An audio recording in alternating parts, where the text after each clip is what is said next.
அனைத்து அன்பு உள்ளங்களுக்கும் என் மனமார்ந்த வணக்கங்கள். நான் இன்று பேச இருக்கும் தகவல் என்னவென்றால், நம் பாரதத்தை பற்றியது.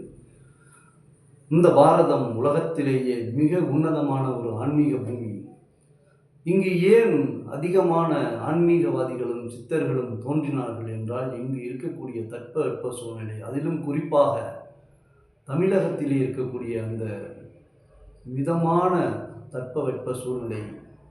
அதிக குளிர் இல்லை, அதிக வெப்பம் இல்லை, அதிக மழை இல்லை, அனைத்துமே சம அளவில் இருக்கக்கூடிய இந்த தமிழக பூமியில் அதிக சித்தர்கள் தோன்றினார்கள். சித்தர்கள் எப்பொழுதும் சமமான தட்பவெப்ப நிலையை உணர்ந்து அங்கு இருந்து தவம் செய்து சித்தி அடையக்கூடியவர்கள். அதன் காரணமாக உலகத்தில் எங்கெல்லாம் சித்தர்களுக்கு ஞானம் தோன்றியதோ அந்த சித்தர்கள் தமிழகத்தை நோக்கி வந்தார்கள். இங்கே அமர்ந்து தவம் செய்து முக்தி அடைந்தார்கள். இது மிகப்பெரிய உண்மை. இதை பற்றி நாம் உணர்ந்து பெருமை கொள்ள வேண்டும். நம் பாரதம் அப்படிப்பட்ட ஒரு புண்ணிய பூமி.